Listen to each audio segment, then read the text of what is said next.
mengatakan bahwa hati-hati, jangan kamu menyuruh seseorang berdiri dari tempatnya.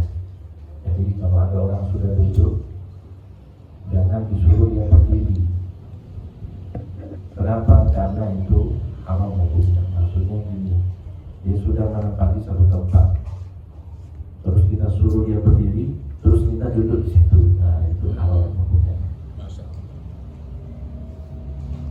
Dalam sebuah hadis dikatakan la yuqimanna ahadukum rajulan min majlisi thumma yajlisa fihi. Jangan sekali-kali salah seorang di antara kalian menyuruh orang lain untuk berdiri dari tempat duduknya, kemudian dia duduk di tempatnya itu. Walakin tawassahu wa tafassahu. Akan tetapi harusnya itu memberikan tempat. Jadi minta isi, ayo bisa agak geser sedikit, nah itu, atau pokoknya dikasih ruang untuk orang lain bisa duduk di situ. Jadi seperti itu. Dan itu perintah di dalam Al-Quran. Ya, ayo kita gimana? Bil majalisi fafsahu yafsahillahu lakum. Jadi kalau di majlis itu berikanlah keluasan untuk orang-orang yang baru datang di majlis. Yafsahillahu lakum, maka Allah Subhanahu wa taala akan memberikan kepada kalian keluasan, kelapangan. Ini umum ini. Kelapangan rezeki, kelapangan hidup, kelapangan semuanya. Jadi kalau kita jaga adab majlis itu, manfaatnya besar sebenarnya. Bukan manfaat ukhrawi saja, manfaat dunia juga. Dan di antaranya itu, saat duduk, ya bagusnya kita memberikan tempat untuk yang lainnya. Wa idza qama ahadukum min mahalli fajalasta fihi thumma arada an ya'uda ilayhi fala tamna'hu fa huwa ahaqqu di majlisihi al-awwal. Jadi misalnya gini, ada contoh yang lain. Orang dia duduk satu tempat, terus dia pamit mau kamar mandi atau mana, terus dia balik. Kita sudah duduk di tempatnya ini, terus dia balik, dia mau duduk di situ. Kita wajib berdiri dari tempat itu. Dudukkan. Ini sebenarnya apa yang menjadi alasan wallahu a'lam? Mungkin karena dulu itu kelas sosial itu sangat terlihat, sehingga orang-orang itu yang merasa kelas sosialnya tinggi itu berlaku semena-mena, suruh orang keluar, suruh orang berdiri, kayak gitu. Makanya dilarang oleh Rasulullah Shallallahu Alaihi Wasallam. Karena dalam ajaran Islam itu kita diajarkan egaliter, setara, tidak ada perbedaan. Mau dia kelas tinggi, kelas bawah, mau dia punya nasab, tidak punya nasab, mau dia punya ini, punya itu, kaya, miskin, kulitnya putih, kulitnya berwarna, sama. Iya dan yang sholat hadir ke masjid awal, ya sholat di soft pertama. Berapa? Saya kan kelasnya kelas 3, jadi saya soft ketiga, kayak gitu. Tetap sama. Nah itu yang diinginkan oleh Rasulullah Shallallahu Alaihi Wasallam. Agama Islam seperti itu. Makanya kebanyakan pendukung dan pengikut Rasulullah Shallallahu Alaihi Wasallam dan para nabi terdahulu itu kebanyakan rakyat-rakyat jelata, orang-orang lemah, orang-orang yang tidak punya status sosial yang tinggi. Mereka lebih memilih Rasulullah SAW karena di dalamnya ada kesetaraan. Sedangkan orang-orang petinggi, bos-bosnya ini paling benci dengan agama Islam. Masa kami yang tinggi-tinggi ini kok disetarakan? Nah, gitu. Oleh karena itu pernah ada upaya kompromi antara orang-orang pembesar Quraisy ini dengan Rasulullah SAW. Kami mau begini, kami mau masuk Islam, tapi syaratnya satu, kami tidak mau dengan mereka. Jadi kesombongan sebenarnya yang menghalangi orang-orang kafir Quraisy itu untuk menerima iman. Kalau mukjizat terus Rasulullah SAW yang mereka lihat ini sebenarnya sudah cukup membuktikan bahwa yang dibawa oleh Rasulullah itu benar, cuma kesombongan tidak mau disamakan. Oleh karena itulah yang diperangi oleh Rasulullah Sallallahu Alaihi Wasallam. Di dalam Al-Quran dikatakan wajahadu biha wastaiqanatha anfusuhum zulman wa uluwa. Mereka mengingkari apa yang dibawa oleh para nabi itu, tapi hati mereka iman. Jadi mereka itu yakin sebenarnya itu benar. Wah, Rasulullah tak pernah bohong seumur hidupnya. Ada gak manusia seperti itu? Kalau kita ya ngomongnya 10, bohongnya 12. Ya Rasulullah tak pernah bohong. Tak pernah bohong. Sampai sebelum beliau menyampaikan risalah kan di gunung. Dulu itu belum ada mic, belum ada toa.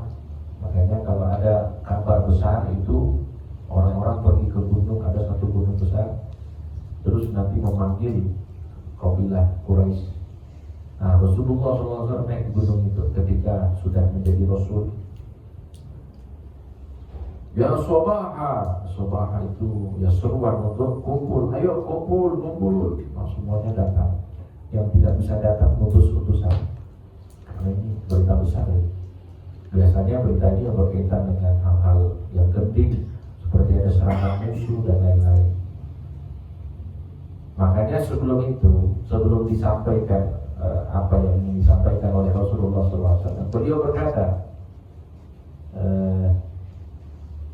apakah kalian percaya apabila aku mengatakan di balik gunung ini ada musuh yang hendak menyerang kita? Jadi dites dulu mereka ini mau percaya sama Rasulullah atau tidak. Maka serentak itu orang-orang Quraisy pada saat itu serentak mereka menjawab, ma jarrabna 'alaika kadiban. Kami tidak pernah mendapatimu berbohong. Sepakat. Makanya diistilahkan atau digelari Rasulullah SAW dengan Al-Amin, orang yang jujur dan terpercaya. Ma jarrabna 'alaika kadiban. Engkau tidak pernah kami dapatkan berbohong. Maka setelah itu disampaikan oleh Rasulullah SAW, kalau begitu aku adalah Rasul. Aku adalah Rasul utusan Allah yang memperingatkan kalian dari azab neraka. Setelah dengar itu langsung berubah. Termasuk yang paling pertama berubah itu, yang paling pertama mana adalah Abu Lahab. Tabban laka sa'irul yawm alihada jama'tana. Kalau bahasa sekarang mungkin ya kasar, sialan. Cuma gara-gara ini gak mau kumpulkan kamu, dianggap hal kecil. Tabban, maka turun surat tabban siyada abi lahabin wa tab. Jadi itu sebenarnya yang mungkin Allahu a'lam yang menjadi tujuan kenapa kita itu menjaga adab ini, supaya kita itu sama. Pokoknya ya yang datang duluan ya dia yang berhak untuk itu. Yang belakangan ya sudah duduk di belakang, jangan maksa ke depan. Ini sebenarnya bahasanya bagus sebelum haul. Kalau sebelum haul cocok nih, itu sudah lewat haul nanti. Lupa lagi sebelum haul nanti. Nanti sebelum haul diulang lagi di pelajaran. Jadi sebenarnya gitu ya, prinsipnya gitu. Ya kecuali kita itu dikasih tempat, ayo ngobrol dikasih tempat, itu beda lagi. Tapi ini kita merasa punya sesuatu, awas, nah ini tidak bagus ya. Bahkan dikatakan sini adalah haram. Nah kemudian wahdar aidan atau farqo bainan nih bilang gini, hati-hati juga jangan memisah dua orang yang sedang duduk, apalagi mereka lagi ngobrol, tiba-tiba kita datang di tengah-tengah memisah mereka. Kemudian jangan membuat orang lain itu tidak nyaman. Kita duduknya itu pokoknya kita mau duduk enak, nggak mikirin kanan kiri, pokoknya saya duduknya enak. Itu juga tidak bagus.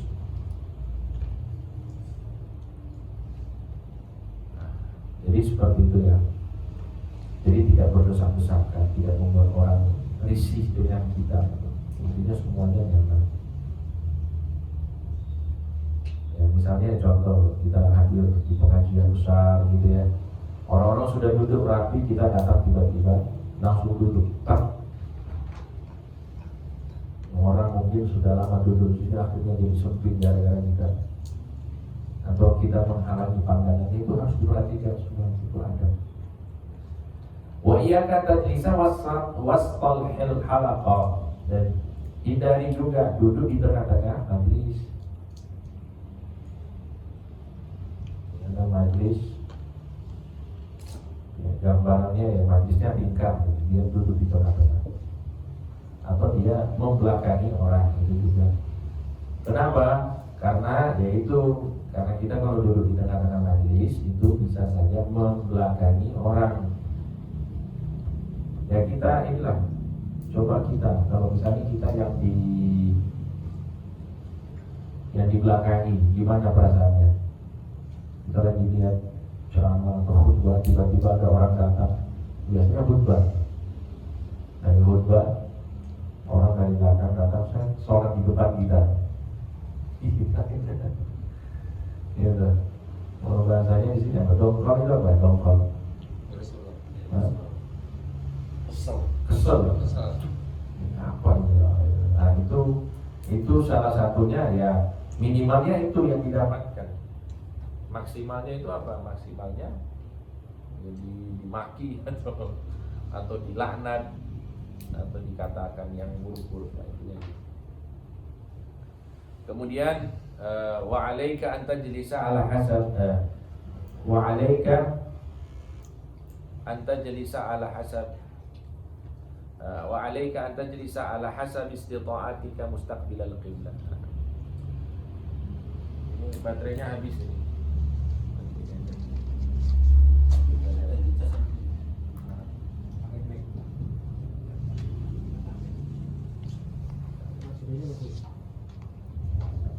Ya, kemudian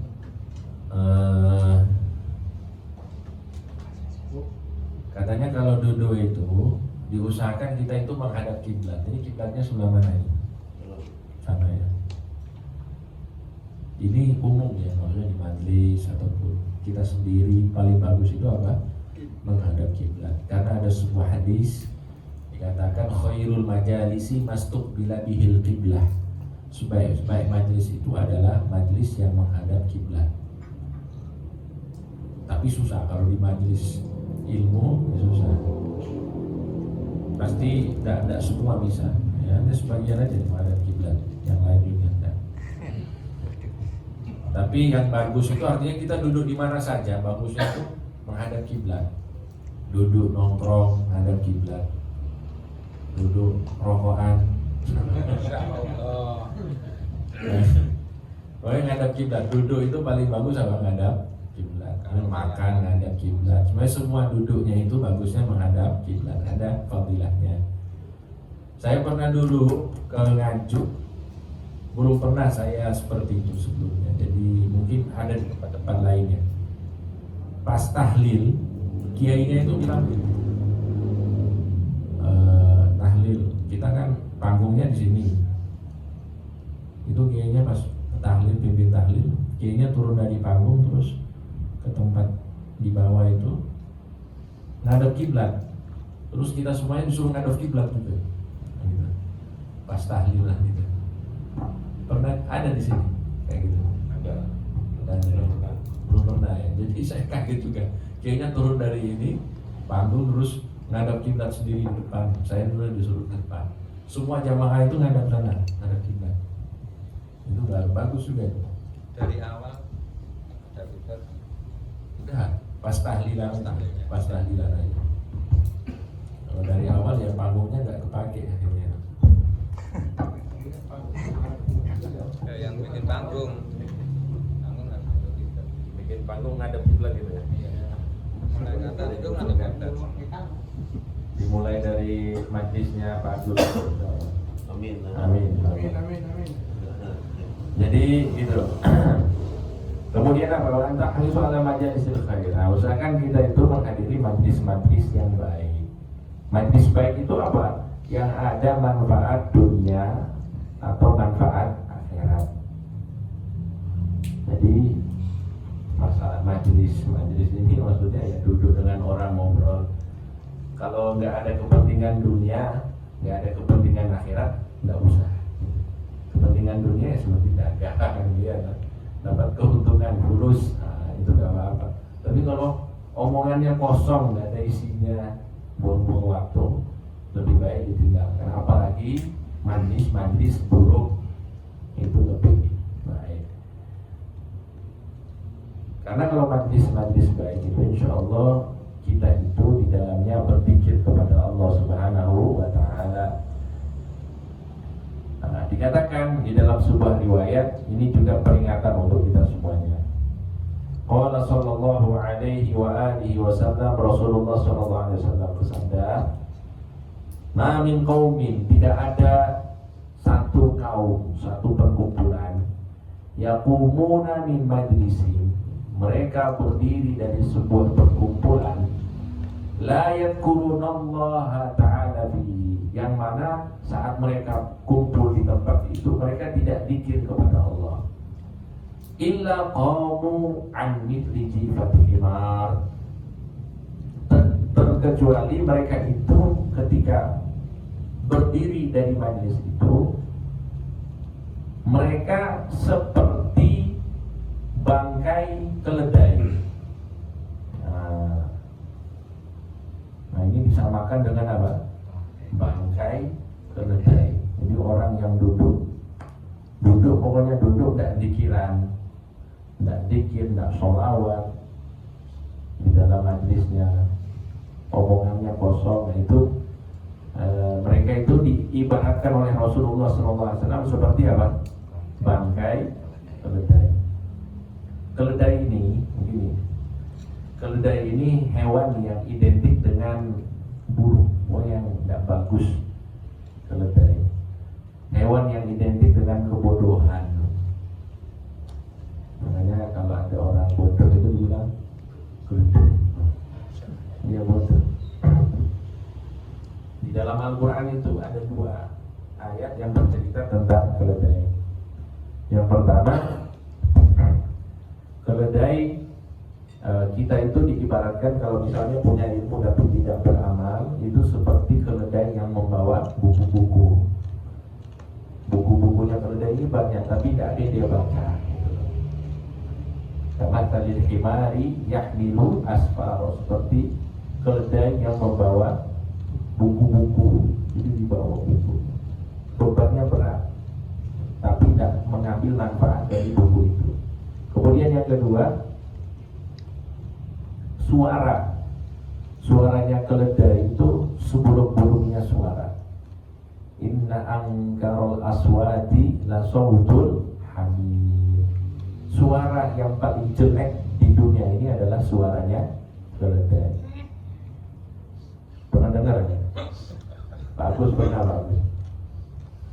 Pas haji umroh tidak pernah ketemu keledai? Tidak pernah. Oh, tidak pernah. Onta. Onta ya jarang tuh. Tidak ada suara kalau onta. Kalau dia tidak pernah ketemu saya. Nah, kalau keledai itu suaranya gimana? Tadi itu kan. Ada itu loh. Ada alat air dulu itu. Seperti yang apa itu serak itu krek. Ada alat air dulu itu ya. Pompa air. Pompa. Iya, kayak pompa besi itu loh. Nanti kalau kita gini keluar airnya. Iya betul. Pompa. Oh. King. Nah, itu suaranya. Untuk Anak nanti jangan bisa di sini buka YouTube suara keledai. Nah, mau ngasihkan, ya kan? Jadi keledai itu identik dengan burung yang buruk-buruk. Ini orang yang duduk tidak berzikir seperti bangkainya. Bukan seperti keledai, bangkainya. Berarti tidak ada nilai sekali di sisi Allah Subhanahu wa taala, itu maksudnya.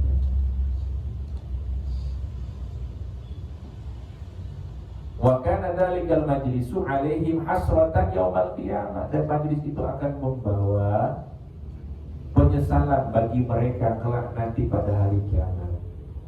Karena ada juga riwayat lain yang mengatakan kalau ada sebuah majlis, ini mungkin bahasanya terlalu ke arah majlis ilmu, majlis sholawat, majlis zikir ya. Majlis ini kumpulan ya, kumpulan RT, kumpulan ngobrol dengan teman, apa istilahnya ya begitulah. Pokoknya kita kumpul gurau-gurau apa itu semua majlis namanya. Jadi kalau ada majlis, ada perkumpulan seperti itu, kita tidak zikir, kita tidak sholawat, maka nanti perkumpulan itu akan menjadi penyesalan kita di akhir kiamat. Kenapa saat itu saya tidak zikir gitu di hari kiamat? Baik orang yang masuk neraka ataupun orang yang masuk surga. Orang yang masuk neraka ya pasti, tidak ada orang masuk neraka tidak nyesel. Orang yang masuk surga juga nyesel. Kenapa? Kok waktu itu saya tidak zikir. Kalau saya zikir, di setiap saya berkumpul dengan orang, pasti derajat saya lebih tinggi lagi gitu. Itu penyesalan pada hari kiamat. Nah, jadi gitu. Oleh karena itu kita diajarkan setiap penutup majlis ditutup dengan doa kafaratul majlis. Ini bisa dibaca rame-rame ataupun sendiri. Dengan kalau di majlis seperti ini kan ya biasa. Tapi kalau kita ngumpul dengan orang, bagusnya kita baca juga itu. Iya. Tapi gak usah besar-besaran. Kalau mau ya ngajak orang lain apa? Subhanallah wa bihamdika asyhadu an la ilaha illa anta astaghfiruka wa atubu ilaik. Nah itu kita baca sendiri boleh, rame-rame juga boleh. Intinya kita baca karena manfaatnya satu dari dua. Yang pertama, kalau yang dibicarakan di majlis itu bagus-bagus, zikir, sholawat, majlis ilmu, maka itu ibarat kalau tutup botol ini dilem, udah dilapet, sudah dikemas, sudah tidak diguna lagi. Jadi ibaratnya seperti itu. Jadi amal soleh kita ini yang kita lakukan di majlis itu sudah ditutup oleh Allah Subhanahu wa taala, dan pasti kita akan dapatkan kelak nanti ganjarannya. Gitu maksudnya. Tidak tumpah lagi. Nah, disegel. Bahasanya itu. Disegel, sudah disegel. Makanya tidak akan keluar lagi. Kalau yang dibicarakan buruk-buruk, maka doa kafaratul majlis ini bisa menghapus dosa-dosa yang kita ucapkan di majlis itu. Jadi manfaatnya bagus kan. Doanya pendek. Subhanallah wa bihamdika asyhadu an la ilaha illa anta astaghfiruka wa atubu ilaik. Itu aja gitu. Riwayat ada yang mengatakan 1 kali, ada yang mengatakan 3 kali. Silakan silakan amalkan. Mudah-mudahan istiqomah. Ya. Kemudian menghindari majlis-majlis kemungkaran. Nah, majlis-majlis kemungkaran ini majlis maksiat, perkumpulan maksiat. Seperti apa? Ka'aniyal la'aba fiha qimar, seperti perkumpulan yang di dalamnya ada perjudian. Orang main judi. Saya tidak main, cuma duduk-duduk sendiri sama mawon. Sami nego. Sama, tidak ada bedanya. Tetap dapat apa? Dapat. Ya, kalau tidak dapat dosanya, cipratan dosanya ada. Autuh doro biha khamr, atau majlis perkumpulan yang ada minuman keras. Yang ada minuman keras. Dalam sebuah hadis dikatakan Nahan Nabiyyu sallallahu alaihi wasallam anil julusi ala ma'idatin yushrabu 'alaiha al-khamru. Nabi Muhammad sallallahu alaihi wasallam melarang kita duduk di sebuah hidangan yang salah satunya itu ada minuman keras. Tidak boleh. Saya tidak minum, saya cuma makan tok sama. Gitu. Karena dilarang oleh Nabi Muhammad sallallahu alaihi wasallam. Jadi kayak gitu ya. Jadi dihindari. Itu teman-teman saya. Ya sudah teman-teman. Tapi ya itu kan. Ya teman-teman, tidak apa sih teman. Tapi kalau saat mereka minum jangan ikut di situ. Masalahnya kita ini ya tadi mau mendahulukan Nabi atau mendahulukan mereka. Kita mendahulukan Nabi Muhammad sallallahu alaihi wasallam. Kalau mereka sudah tidak minum ya sudah, kita sama-sama mereka tidak apa-apa. Tapi saat mereka minum tidak boleh. Tidak boleh. Kalaupun misalnya duduk, saya mau dakwah, kan biasa kan dakwah. Dakwah di kampung. Enggak, maksudnya dakwah. Saya makan apa itu? Kalau minum itu ada apanya itu? Oh, kacang itu. Tanggul. Tanggul, tanggul. Kalau bahasanya Akmal tola-tola. Jadi makan tanggulnya aja. Mereka minum, saya makan tanggulnya aja. Samaan. Dan itu akan lebih bisa kena fitnah malahan, iya kan? Apalagi orang yang berpengalaman dengan itu, sudah taubat, terus dia masuk di majelis itu, dilihat sama orang, wah balik lagi nih ke kebiasaan lamanya, ini kena fitnah. Kalau kena fitnah di situ kata Nabi Muhammad SAW, fala yalumanna illa nafsah. Kalau dia difitnah oleh orang, jangan salahkan orang, salahkan dirinya sendiri. Siapa suruh di tempat itu? Jadi intinya di sini kita diminta untuk menghindari majlis-majlis atau perkumpulan-perkumpulan yang ada maksiatnya, ada barang-barang haramnya. Faidah lam tajid jadi san salihan. Oh ini, kalau kamu tidak menemukan teman yang soleh, wah ini keterlaluan kalau di Solo. Di Solo ini teman solehnya banyak. Yang teman soleh, namanya soleh juga ada. Jadi istilahnya teman yang baik itu banyak di mana-mana. Alhamdulillah. Tapi bisa jenengan tinggal di Amerika, oh, itu kan cari teman soleh nggak ada. Nah, apa? Fa'alaika bil wahdah, maka baiknya sendiri, menyendiri lebih baik daripada teman buruk. Menyendiri itu lebih baik daripada berteman dengan teman buruk. Wal jalisus salih khairun minal wahda, dan berteman dengan orang baik lebih baik daripada menyendiri. Jadi itu. Nah terus terakhir,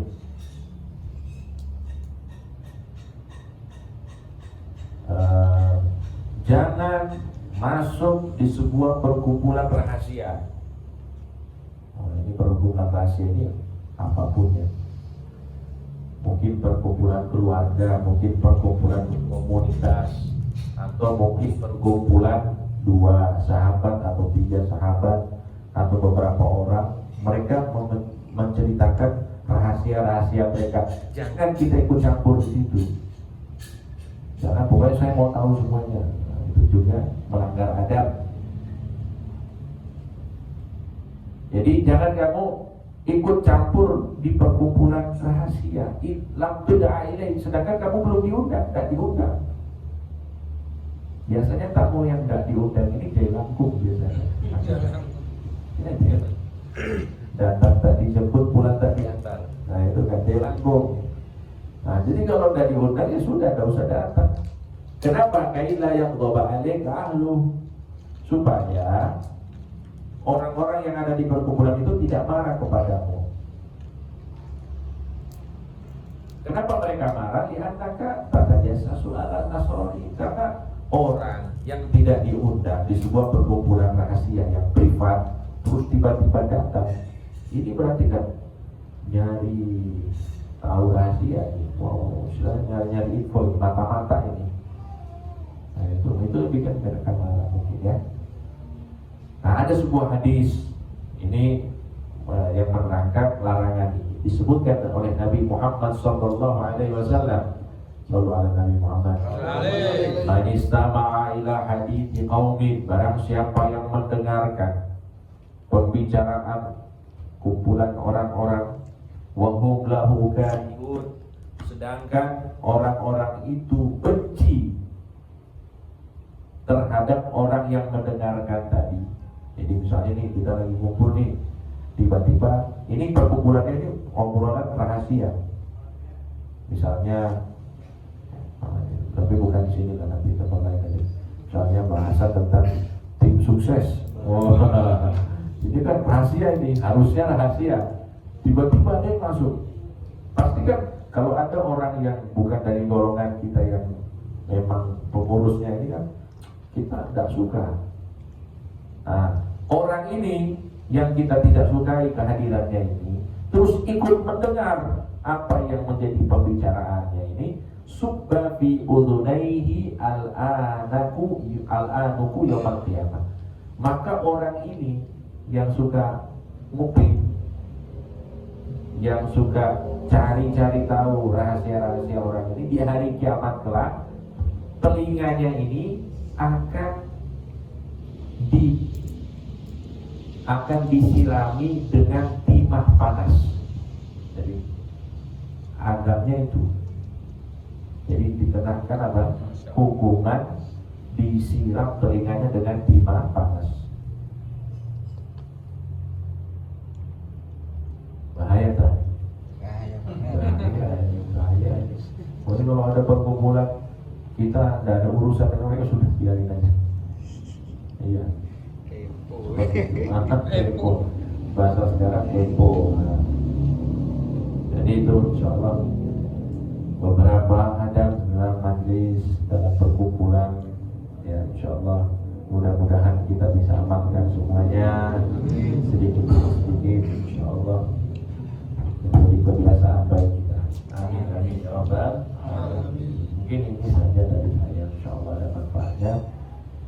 Sambil menunggu hidangan yang akan disiapkan, mungkin ada dari teman-teman di sini yang ada unek-unek, ada pertanyaan baik yang berkaitan dengan ini ataupun yang lain, Al-Quran, tentang apapun lah yang bisa didiskusikan. Mungkin ada penasaran dengan suatu hal, silahkan disampaikan, insyaallah sambil menunggu. Habis Pak saya ini yang tadi yang dikatakan kita sama itu, kalau waktu sholat misalnya kita sholat sudah datang sendiri ya, kan dari depan biasanya yang ambil, nanti ada seorang guru atau seorang bapak yang tidak datang, itu gimana? Kalau kita harus mundur atau gimana Pak? Secara adabnya. Kalau harus di sholat Iya, kan dari depan. ya. Misalnya ada seorang habib atau seorang yang guru lah, kita kan. Padahal kalau kita mundur kita sudah nggak dapat gitu loh maksudnya, nggak perlu gitu loh. Itu gimana? Kita harus keluar, jadi misalnya gini, maaf ya, kalau kayak di Riyadh itu, Maulid itu kan nggak perlu gitu. Kalau kita mundur itu otomatis kita nggak bisa sholat jamaah. Iya. Gimana bebasnya? Kita sebagai orang awam memang harus mundur ke sebuah tempat atau gimana? Gimana Pak? Iya. Ya, memang kalau dalam masalah ibadah itu sebenarnya tidak boleh ngalah-ngalah, tidak boleh mengalah. Prinsipnya gitu. Kalau kita berkaca dengan kehidupan para sahabat Nabi Muhammad SAW, mereka itu kalau masalah ibadah lomba-lomba, siapa yang lebih dulu, sampai untuk sholat awal itu. Jadi ada riwayat hadis mengatakan para sahabat itu, mereka itu sama sholat awal, sholat awal itu mereka itu sangat berlomba-lomba. Astagfirullah. Masya Allah. Sampai dikatakan itu kalau misalnya bisa menjadi orang yang berada di soft awal itu caranya harus undian, maka mereka akan mengundi semuanya di satu semangat itu. Kalau kita kan sholat monggo. Jadi masalah ibadah kita mengalah, tidak berlomba-lomba, tapi masalah dunia berlomba-lomba. Kalau sahabat kebalikannya, masalah dunia mereka monggo, tidak berlomba-lomba, mengalah, tapi masalah ibadah agama, ya, bagusnya seperti itu sih. Bagusnya. Tapi kalau jenengan pun misalnya ngasih ke yang lain juga tidak masalah. Yang penting sholat isya. Ini hanya kaitannya dengan masalah adat, masalah adat.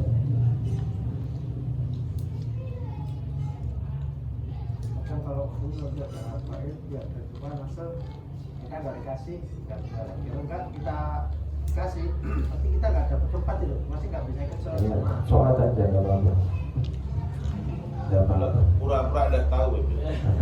Pura-pura dalam perahu, pura-pura tidak tahu. Pura-pura dalam perahu. Ya, pura-pura dalam perahu. Oh, pura-pura dalam perahu. Pura-pura tidak tahu. Pokoknya aku tak ngadu ke Gusti Allah. Kira neng kau Ya, enak gitu aja. Iya, Beb. Kalau itu saya setuju itu, Beb.